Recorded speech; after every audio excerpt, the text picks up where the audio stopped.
You attended seminars, and you said your reason there was to learn more about yourself. Yeah.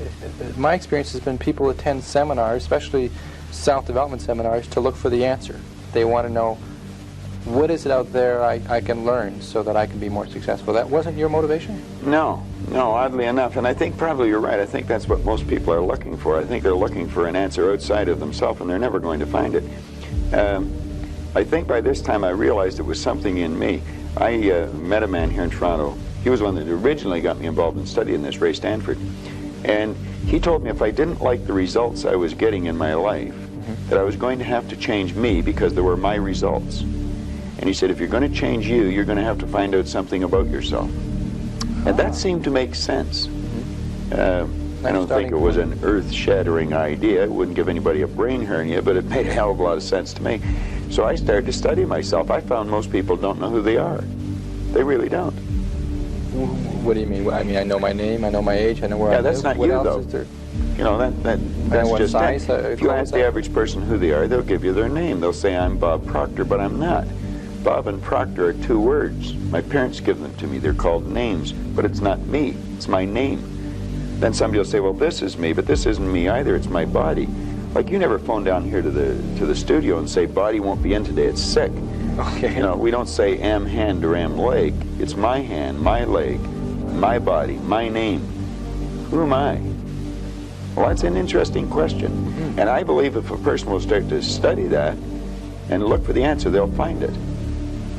See, I think we live simultaneously on three planes of understanding. We're spiritual creatures, we have an intellect, and we live in physical bodies. Okay. But because we lack awareness or understanding of who we are, we're totally locked into a physical world, and we let things outside of us control us. 95% of the population are reacting to life. They're not really living at all. Okay, and would you call that one of the barriers to success? Oh, there's no question about it. I think there's two barriers. Success is a funny word. Nightingale had a great definition for it. He said a person's successful if they know where they are, and they know where they're going, and they're progressively moving in that direction. He said that success was the progressive realization of a worthy ideal. Anyone that has a goal and they're moving towards it, they're successful. When I started making my first list, Mr. Shoaff said, Mr. Rohn, looks like we're going to be together for a while. He said, I've got a suggestion for you. He said, I think one of the first goals you ought to set, you're a 25-year-old American male, sure you've made some mistakes, but now you're on the road to better things. You got a family, worth it. Reasons makes the difference. And he said, you've got every reason to do this. He said, why don't you, among all the goals you're going to set, he said, why don't you set a goal to become a millionaire? A millionaire. This is America. All the possibilities are available. Why don't you set a goal to become a millionaire? He said, it's got a nice ring to it. Millionaire. Enough zeros to impress your accountant. Millionaire. And he said, here's why. Now I thought, the man doesn't need to teach me why. I'm thinking, wouldn't it be great to have $1 million? He said, no, that's not it. Here's why. And I had one of the greatest lessons I ever learned, and I'm about to share it with you. This will be worth the price of being here today if you can capture what I'm about to share with you. Babysitter fees, whatever else you paid. Some of you missed some sales today to be here, so this is a costly day for you. But what I'm about to share with you changed my whole life. Here's what Mr. Shoaff said. Set a goal to become a millionaire. And he said, here's why. For what it will make of you to achieve it. And I got one of the greatest classes in one sentence I've ever received in my life. Set a goal that'll make you stretch that far.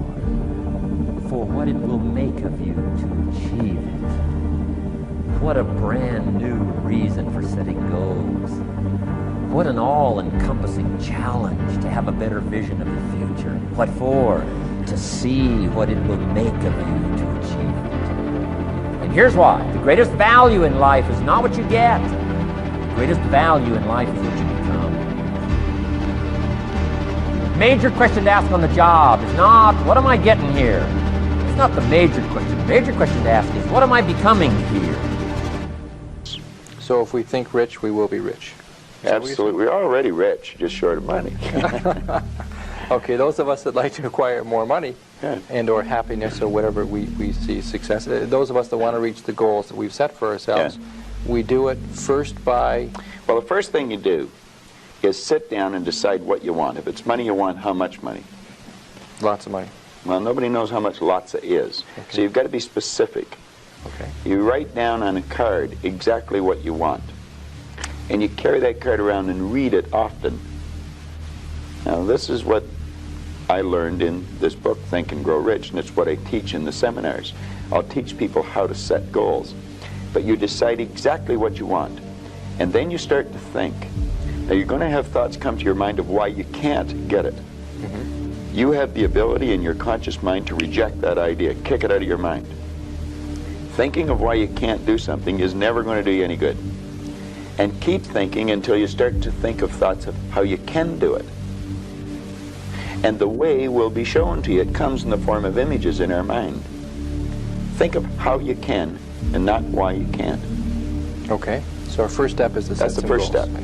Think about how we can go about reaching those goals. Exactly. And just think of how you can. Now, I would say before you get into that, you should get a good book and start to study it. Select a person who is already doing something that you'd like to do. Get to know that person. Mm-hmm. Go to the experts for advice. Don't ask the person next door, your mother, father, brother, or the guy that works beside you, because they don't necessarily know. There's no point in asking a person how to earn a lot of money if they're only earning $10,000 a year. They don't know. If they knew, they'd probably be earning a lot. It's like, don't go to a sick doctor if you want to get healthy. Okay. So you find someone that you can go to for advice. Get a real good book and lock into that book and start to study it. Like, I've had this one that looks like a Bible, you know. But this is Napoleon Hill's book, Think and Grow Rich. I've been reading this thing now for 23 years. I'll probably read it for another 23 years. I get another good book that I brought over here today.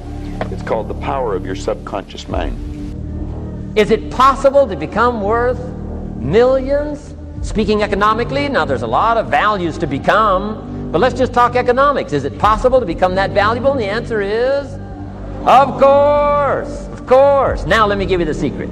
Shoaff said, here's the secret, Mr. Rohn. Learn to work harder on yourself than you do on your job. Once I got that, it turned my life around. Learn to work harder on yourself than you do on your job. Results. Every once in a while, you got to take a measure, see how you're doing with these three pieces: philosophy, attitude, activity.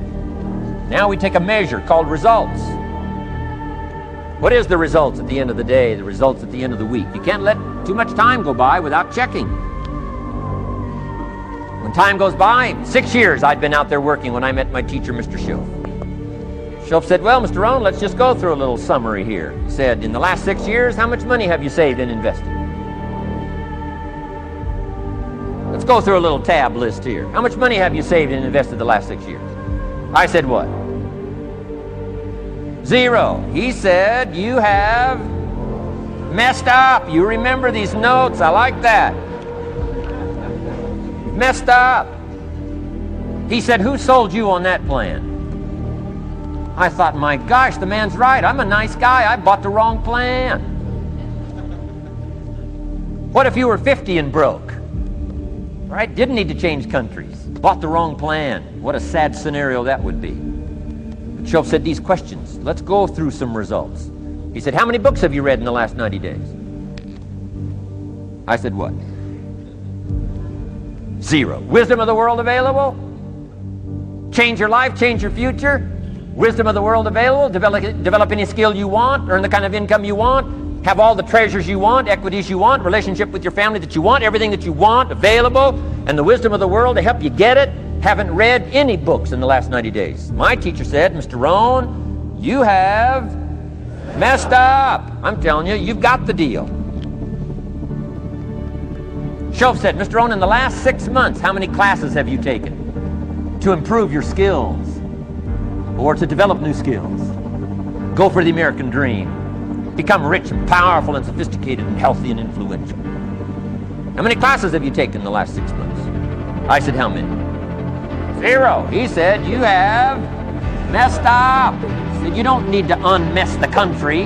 You don't need to straighten out the perplexed. You don't need to straighten out any of this stuff. All you've got to do is look within and let results teach you a great deal about your own activity, your own attitude, and your own philosophy.